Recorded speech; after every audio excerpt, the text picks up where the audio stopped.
Hello, everyone. When I was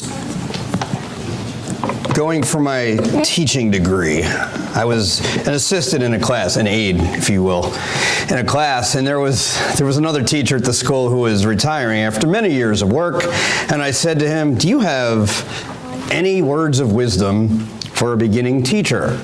And he said, "Yes, avoid the kids." Now, I did the math, and it doesn't work. I love the teachers who say, teaching would be so great if it wasn't for the students. The point is this: you're never going to do anything in life where you can avoid people nonstop.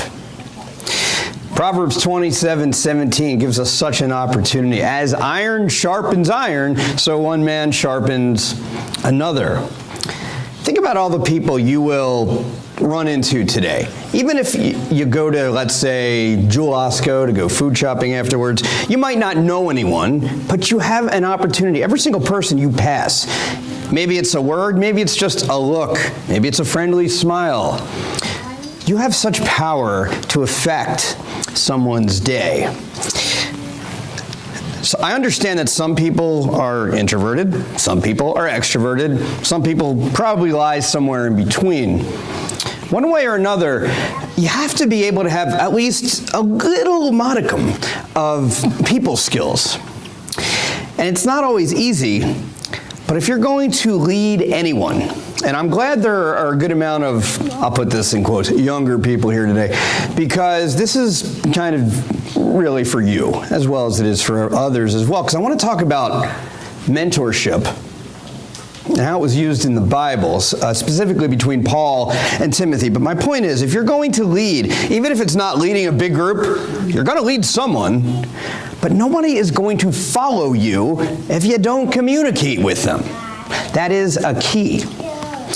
Now, some people are obvious leaders from an early age. You look at them and you say, she has that it factor, whatever it is. You can just tell this person is going to be a leader. Others, not so much. Sometimes leaders are born, sometimes you learn how to lead over time. Let me give you a few examples. Some of these well-known leaders. There was a man, pretty quiet guy, unassuming, independent, kind of kept to his own flock, if you will, went to work every day and did his job. I'd say he was a family man. He had settled down and turned from his more aggressive ways of his past. So one day this gentleman was working. He saw this really bright, what was that? That bush. Why is it burning? Why is there fire in that bush? Well, Moses, as we've discussed ad nauseum in our morning class, Moses was about to become an unlikely leader. There's another one. Another guy who was a servant, kind of like you and me, who did some military work, good soldier. He explored land every now and again and gave some pretty positive reports. And then one day he was asked, "You see that land over there? We call it Canaan. Well, Moses isn't going to be able to finish the job, so I'm going to need you to walk the people to the promised land." Joshua was about to become a leader. And yet someone else, a really good student, did really well on all his exams, I'm sure. He followed the rules well, really, really well. He was a voracious reader. He was great at defending his own people. He was great at defending his opinions. He traveled for work quite a bit. One day while he was traveling, he too saw this really bright light. Saul of Tarsus, also known as Paul, was about to become a leader. Paul and Timothy. Good relationship they had. Timothy, we've talked a little bit about Timothy because we've looked at the pastoral epistles, Timothy and Titus. Timothy was a native of a place called Lystra, which is present-day Turkey. It's actually Well, yeah, it's in Turkey. That's what I was going to say. Timothy had a mother and a grandmother that Paul actually names. He identifies them by name in the Bible. Mother's name is Eunice. Grandmother's name is Lois. Why is that important? I'm really not sure. But the fact that Paul mentioned them by name has to tell us something. Well, his mother was Jewish, Timothy's, but his father was Greek. Therefore, what would Timothy have been called by his friends? Something derogatory, right? Something like a half-breed. This was not smiled upon quite a bit back then. But Paul, who had already established himself as a leader in the community, had referred to Timothy as his true son in the faith. Maybe you're thinking, didn't you say that last week about Titus? Well, yeah. Paul did this quite a bit, didn't he? I ask you, rhetorically, of course, who has been a Paul in your life? Who has helped make you what you are today? Who has been a Timothy in your life? Who have you helped? Why would Paul, of all the people in the world, why would he seek out Timothy? Why would he seek out this particular youngster? What would be the results of this mentorship we're going to look at? And more importantly, what was God's role? We go back to Acts 16, 1 through 3. I'll read this. Paul came to Derbe and then to Lystra, where a disciple named Timothy lived, whose mother was Jewish and a believer, but whose father was a Greek. The believers at Lystra and Iconium spoke well of him. Paul wanted to take him along on the journey, so he circumcised him because of the Jews who lived in that area, for they all knew that his father was a Greek. This has providence written all over it. Do you really think that God would allow Paul to travel along his journey without discipling future leaders of his church? Now, Paul certainly would be the mentor in this particular relationship. Timothy would join him. Remember, Paul took 3 missionary journeys that we know of, and Timothy joined him on the second one. No coincidence here. When we talk about mentoring, and it's such I'll just say it like it's such a buzzword. We hear it all around the business community. Mentoring is crucial. Now, sticking it to the Bible, I will call it discipling. I think mentoring and discipling can be used interchangeably. Either way you look at it, you have to spend time investing in someone else. We think of investments, money. Well, I'm investing money, investing resources. What about time? It's not the same thing as money. In ways, it's just as valuable, if not more so. In whom are you investing your time? Mentoring is defined as a relational experience in which one person opens and shares their life with others, enabling another to maximize the grace of God in his or her life and service. That would be the Christian version of mentoring, certainly. This is important. These 3 verses are critical. I'm not going to have enough time to go through all of it. But know this. This is the English version. Now, obviously, it's English. And the English version does not do it justice. Because in Greek, it says, he, as in Paul, came down also to Derbe and Lystra, and behold, a certain disciple was there named Timothy. In Greek, that's kai idou. Whenever you see, and behold, that's Luke, the author of Acts, really meaning sudden and providential. Let me give you a few other examples. In my hand is the biggest Bible you'll ever see. This is humongous, but it's actually really good. It serves as a good paperweight, and it's a great version. It's called the Modern Literal Version. So, where else would we see and behold to signify an important event? How about Acts 1:10 and 11? This is after Jesus' ascension, as they were staring while he was traveling on into heaven, and behold, 2 men stood beside them in white apparel. What about chapter 8, verse 27? Philip and the Ethiopian, the eunuch. This was such an important part of the early church. And he stood up and traveled away, and behold, a man of Ethiopia, a eunuch, a sovereign under Candace, the queen of Ethiopia, who was in charge over all her treasure, who had come to Jerusalem to worship. That's not saying, oh, by the way, Philip just ran into this random Ethiopian eunuch guy. No. This was providential. It was sudden, and it was very important. How about Acts 12:7? This is right. Peter was in prison. Will he be delivered from prison? Of course, we know the answer. 12:6 and 7.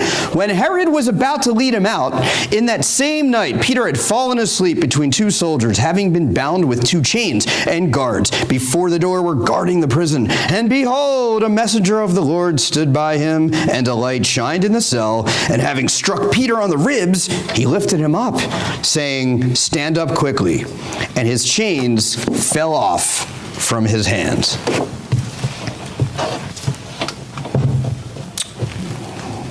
Sudden and providential. Now, this would be a successful mark for Paul because why? Timothy would end up joining Paul also on the third journey. Why was that important? Because after Paul goes back to Jerusalem, where does he end up? He ends up behind bars. Now, while Paul was in prison, Timothy could have said, "Thanks for your help, teacher. I'm out of here. You're on your own." But what did he do? He remained loyal. I'm going to read from Philippians now. Listen to Paul heap praise on this kid. And I'm going to call him a kid, Timothy. We don't know exactly how old he was, but he was pretty young. This is 2:19 through 24 in Philippians. I hope in the Lord Jesus to send Timothy to you soon, that I also may be cheered when I receive news about you. I have no one else like him who will show genuine concern for your welfare. For everyone looks out for their own interests, not those of Jesus Christ. But you know that Timothy has proved himself, because as a son with his father, he has served with me in the work of the gospel. I hope, therefore, to send him as soon as I see how things go with me. And I am confident in the Lord that I myself will come soon. Paul invested in Timothy. He developed Timothy. That is a model for all leaders and all, I'll call them mentees, or for lack of a better word, followers today. Why is that? Because if you read between the lines, Paul and Timothy had a relationship that went beyond superficial. If you really want to lead successfully, or forget about the word leader, if you feel that you are not a leader, that's okay. You're going to influence someone. If you want to make an impact on even one person, you have to disciple them by digging deep into their character. Why do you think it was so important when I started here a couple Novembers ago? I tried my best to go to meet you outside the church building. Go to your house or at a restaurant or at a coffee place. You can't learn nearly as much about someone within a church building as you can outside the building, because we're all safe and in this bubble here. But at your home, I learned so much about you. What makes you tick? What are your positives? What are your negatives? What are you bringing into this church building every Sunday? And I can share my life with you doing that as well. The more we learn about others, the more we dig in, I don't want to say dig into your past like we're writing for the National Enquirer or anything, but the more I know about you, the easier it is for me to find the good in you. And I'm just using that as an example. I mean, how many believe that when you look for the good in others, you really start to determine the best in yourself? Eventually, any leader, any father, any mother, someone, you will be replaced. I've given you the statistics before. 1 out of every 1 person is going to die. I'm sorry to inform you that if you did not know. And you're also going to eventually leave a position of leadership. Now, are you preparing your successor, your children, your spouse, the younger people at church? Are you preparing future leaders? Today's Well, the title of today's lesson is Trust the Process, because leadership is a process. The verses I like with this are 2 Timothy 1 and 2. You then, my son, be strong in the grace that is in Christ Jesus. And the things you have heard me say in the presence of many witnesses, entrust to reliable people who will also be qualified to teach others. You teach someone who then will teach someone else, who then will teach someone else, and further along it goes. That's your legacy. The word legacy is thrown around so much, isn't it? Your legacy is so much more defined by the people you disciple or the people that you mentor than it is about how many reps you can bench press, how many accomplishments that you personally can have. What's the lasting effect you have on someone else? Can you reproduce leaders such as yourself? You can do this. You can disciple others, but you have to do it. It has to start with the next generation of leaders. There are a fair amount of people in probably every generational category here. We're not all going to be here forever. And it's not just, and I'm not just saying, well, the older people, yeah, eventually they're going to die. No, I'm not saying that. People leave, people move. And oh, by the way, there's no time frame on your life. God knows what it is. You don't. Remember that. Always plan on helping your successor or the next generation of believers. I don't know a whole lot about gardening. Whatever the opposite of a green thumb is, that's what I have. I don't know if there is an opposite. Fortunately, our neighbor, Mark and Eric come here every now and again. He's really good at that stuff. Michelle's good at that stuff. I'm good at watching. But I do know this. Like plants, we do need to cultivate leaders. There has to be skills. And your number one is a reason. There has to be a reason. You have to want to lead. And you have to want others to want to lead. I look around this church building, and I know it's summer, and I get it. People are often away during these times, but there has to be an urgency. I have an urgency. There's an urgency in me to want to see this place grow, not necessarily from without, but certainly from within.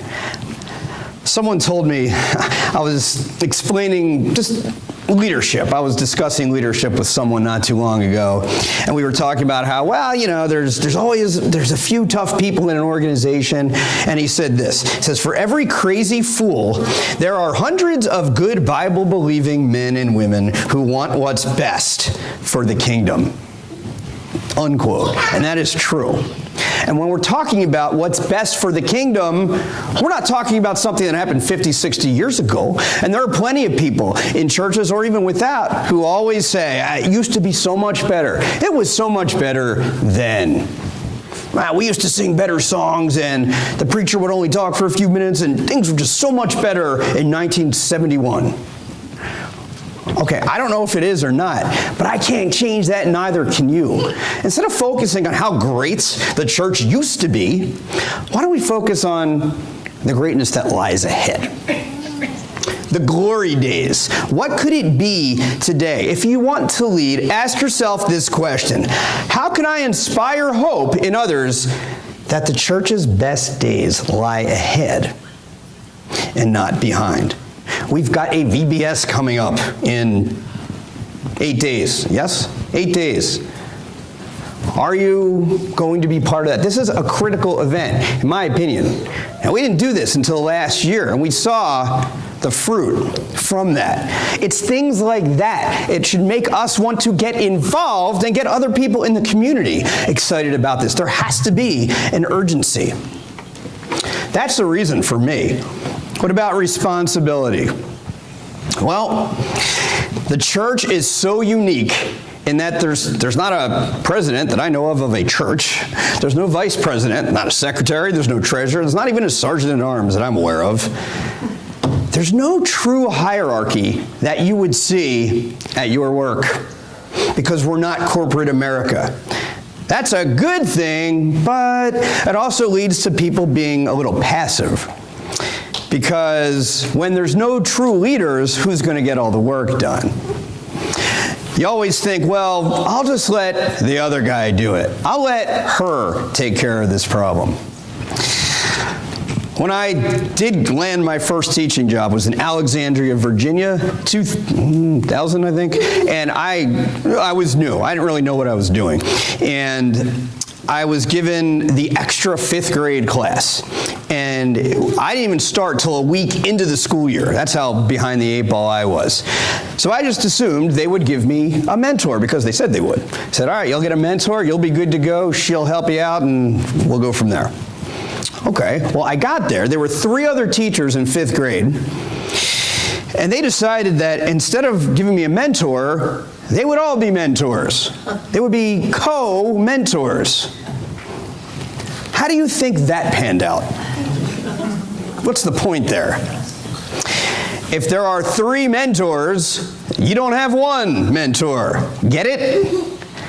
There's a reason the saying is 20% of the people do 80% of the work. You're always looking for that other person to get involved. Co-mentors equal no mentors. Now, that's not to say that you should only look for advice from 1 person. But eventually, there's got to be that one go-to man or woman in your life who you can trust, and they too can trust you. But there is a lot of responsibility. Whenever you're leading anything, particularly a church, you get a lot of heat, you get a lot of criticism when things aren't going well. But that's the way it is anywhere, by the way, not just in a church situation. But you also get to experience the joy if something succeeds. That's why I think it's so important to focus on little progress, not always perfection. You have to be able to celebrate life's victories, whether they're a milestone or whether it's a humongous win. Think about it. I think of the sons of thunder. Remember James and John? They were really impetuous, and let us sit next to Jesus in heaven and blah, we'll be at his right hand. Oh, really? Hey, kids, can you drink the cup that I'm talking about here? Oh, yeah, we can drink it, no problem. No. Now, I will say this about those 2 guys. You know what they had? Ambition. And if you have ambition and it's channeled correctly, you can succeed. You can lead and affect other people, and that's exactly what happened to them. There's reason, there's responsibility. This might be the most important one. It's a relationship. It truly is a relationship. You all familiar with Bobby Knight, former college basketball coach in Indiana? He was a screamer. Now, there are some, I'm not going to get into the pros and cons of his coaching or whatever. I know he had a lot of fans and a lot of detractors, but he was a guy who screamed a lot and would, grab players and take a chair and throw it across the court in frustration. And to me, that's not my particular way of leading. That's not the way to get a point across. And eventually, if you have a screamer as a leader, what's going to happen? You're going to tune him or her out. If you think about relationships, you think of the book of Acts. This church would not have grown without Paul cultivating relationships. We think of, Luke, Barnabas, John Mark, Silas. Who else did he affect? Lydia, Priscilla, Aquila. These are people who he had loving relationships with, and none of them, to the best of my knowledge, were scared to death of talking to him. That's how the church grows. Paul, if LinkedIn were around 2,000 years ago, Paul would have had a really good LinkedIn page. Now, you hear me kind of badmouth social media every now and again. I do have to say this. We talk about Facebook and LinkedIn and Twitter. It has its benefits. If you're not a dope about it, I guess, you can take advantage of it and use it correctly. You have to be able to invest in other people. That's why kids and adults, whatever you put on those sites, double check, triple check, quadruple check, be careful. Because I'm checking. No, actually, yeah, I am. But other people, if it's out there, be careful what you post. It reveals a lot about you. And you can learn about someone that way. But you have to have compassion. You have to have hospitality. We want to invest in the younger people, the older people as well. In other words, we're investing in others who we feel could help our common goal. Paul wrote to the church at Thessalonica, "We cared for you because we loved you so much. We were delighted to share with you not only the gospel of God, but our lives as well." Until you know at least one thing that someone has struggled with, you don't know that person very well. I'll repeat that. Until you know at least one thing that someone has struggled with, you do not know that person very well. It becomes very superficial when everyone is happy all the time and life is great, man, I'm doing great. Okay, maybe. But if you're going to have one of those relationships where you are leading someone, you are mentoring someone, look, you've got to be able to dig deep and learn about what makes that person tick. Who can I reach out to this week? Who can I share a meal with this week? Who can I spend time with without any agenda or a sales pitch? We had a few couples at our house a couple Thursdays ago, and I'm going to be honest, I don't always love having people at the house. It's kind of outside my comfort zone a little bit, but you know what? We did it. That's how you learn about people, in small groups.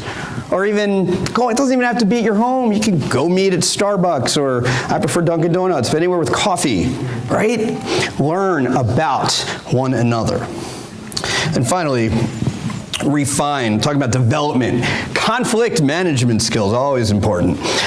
One of the things that we are losing as a society, I think, is the characteristic of integrity. Integrity is funny because it's something that everybody thinks they have and that everyone else lacks. If you do not have integrity, it's hard for me to talk to you. I can't take you seriously. If you're acting one way around me and then saying something behind my back, or vice versa, how do you build rapport? How do you build trust? How do you build a relationship with someone? You could have all the skills in the world, but if you don't have that code, if you don't adhere to a certain group of moral values, what really do you have? No one's going to work with you if you don't have integrity, because you will be figured out. I'm not saying don't ever criticize someone, because I think criticism is a very important tool, especially if it's constructively given. Aristotle, good old Aristotle, I love this quote. He says, "Criticism is something you can easily avoid by saying nothing, doing nothing, and being nothing." Remember, if you hear someone complaining about someone else, check with both parties before you realize how legitimate or illegitimate it really is. If you're going to lead, yes, it is a responsibility, and you have to refine some things, and you also have to step off that ledge a little bit, because you are a nail. And a nail that rises up, what's going to happen to it? It will get hammered. It will get hammers. We have to protect our leaders, because if we do not protect them, they will burn out. But you have to love them, him, her, whoever, enough to offer constructive feedback. I've said this a million times. I want you to love me enough to call me out on my sin. If I'm not preaching something doctrinally correct, please tell me. If I'm acting like a fool outside the church, let me know. And you should do that for one another as well.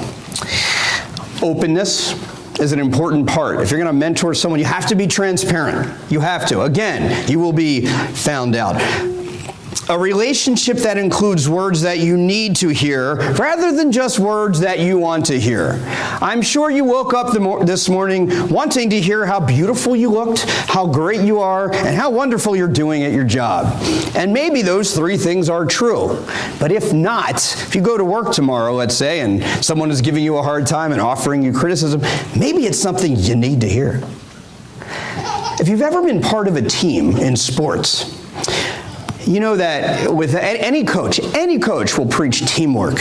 Bear Bryant from Alabama, he says this, and it's not grammatically correct, but I'm just going to quote him. He says, "There's just three things I'd ever say. If anything goes bad, I did it. If anything goes semi-good, then we did it. If anything goes real good, then you did it. And then he said, that's all it takes to get people to win football games for you. Now, what we're talking about here today, folks, it's a whole lot more important than football. We're talking about the long-term health, the lifeline of your congregation, of our church. Ecclesiastes 4, 9, and 10 kind of repeats this. Two are better than one, the teacher says, because they have a good return for their labor. If either of them falls down, one can help the other up. But pity anyone who falls and has no one to help them up. Amen.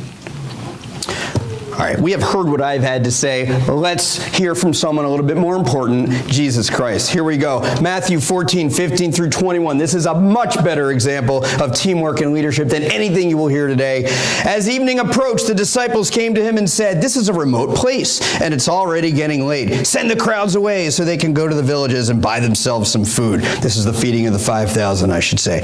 Jesus replied, they do not need to go away. You give them something to eat. We have only 5 loaves of bread and 2 fish, they answered. Bring them here to me, he said, and he directed the people to sit down on the grass. Taking the 5 loaves and the 2 fish and looking up to heaven, he gave thanks and broke the loaves. Then he gave them to the disciples, and the disciples gave them to the people. They all ate and were satisfied. And the disciples picked up 12 basketfuls of broken pieces that were left over. The number of those who ate was about 5,000 men, besides women and children. Quickly, that is a problem. It's a problem. You got to feed all these people, and we have like one little loaf of bread. No, it's an opportunity. It's an opportunity. Aaron gave a really good example in class this morning. I'm not going to repeat it, but just about relying on God, looking for that opportunity, right? You have to trust. And this is exactly what happens here. The young people, I'm talking to the young people here. You have a responsibility too, and it's this. You need to learn to identify what the problem is and not be afraid to bring it up to any leader here. And then you have to commit to own it. We see it here with Jesus' disciples. Verse 16, he transfers the responsibility. You give them something to eat. People are spiritually hungry. You feed them. People are really hungry. You feed them. And I know you probably hear old folks like me talk all the time, oh, we're losing the young people in the church and all these kids on their cell phones and doing video games and they don't want to be at church. Okay. Isn't it more effective as if you guys, that's why I love, let me embarrass Amber for a second, the Team Bridge Center. It's a beautiful place because no, it's not a church deal, but you have people of Christian faith positively impacting others.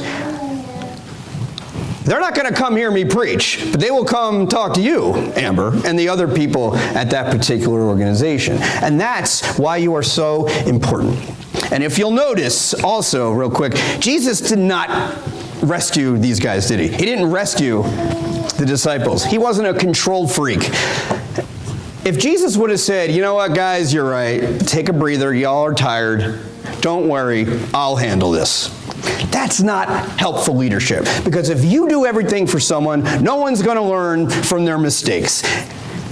Instead, you say, great, what will you do to feed them? What will you do to help them?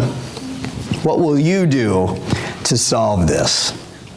As we land the plane here, we serve a God who can multiply anything in any way he wants.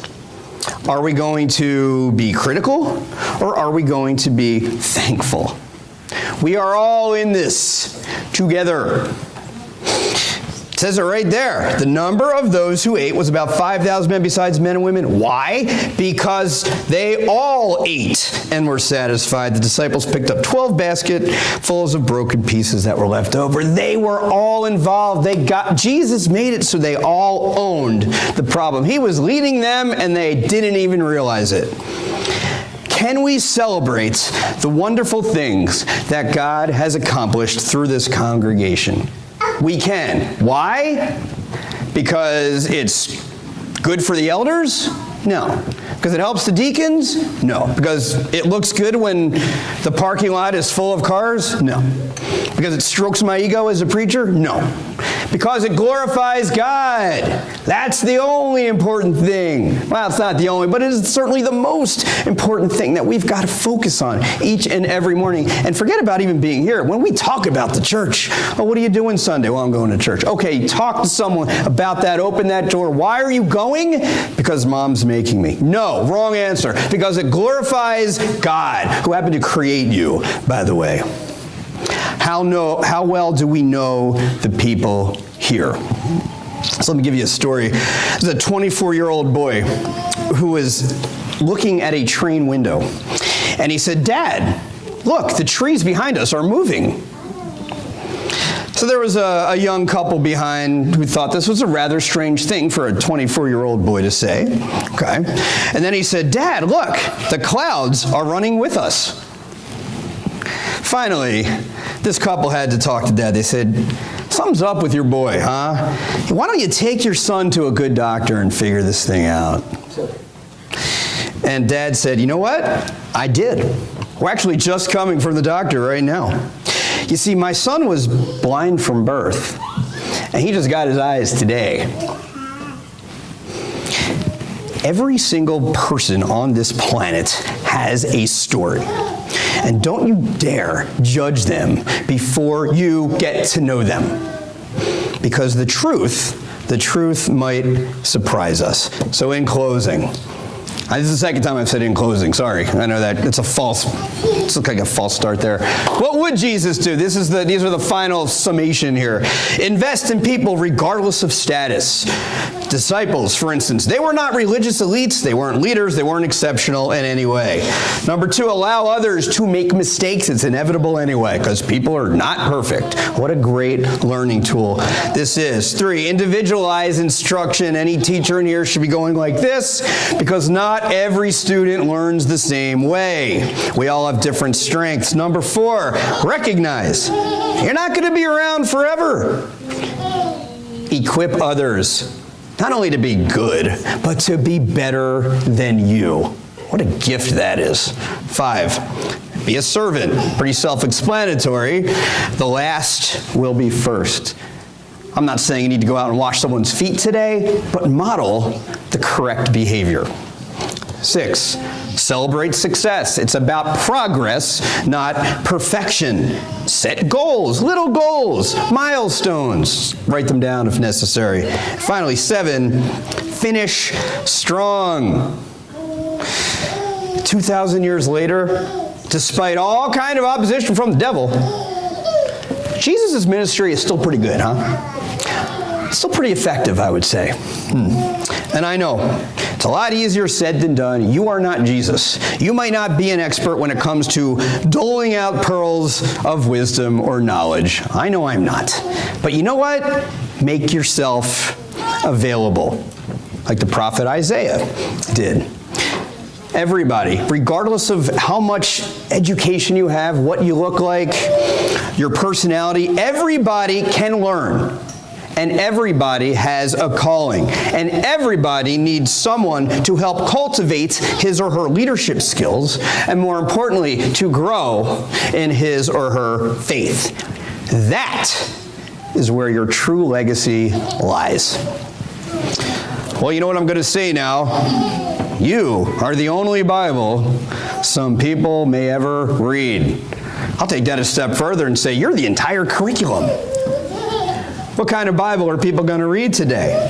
We're not interested in your money, your job, your occupation, how many friends you have on Facebook, your physical strength, your athletic ability, how well, or in my case, how poorly you sing, your grades, your doctrinal beliefs, how many hits your kid had in baseball yesterday. Those are all wonderful. You know what's more important?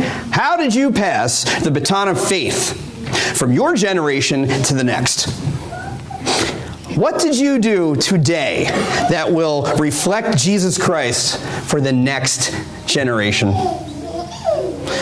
And Paul talks about this, 2 Corinthians, when you're standing before Jesus, is he going to be able to say to you, "Well done, good and faithful servant"? That is the legacy that I want. If you haven't yet received Christ into your life, if you've not yet been baptized, please tell us. Don't be afraid. Come forward. Lead the way. Let a man or woman help you today, immediately following church, so we can get you started on the first step toward eternal life. And right now, we're going to stand and sing.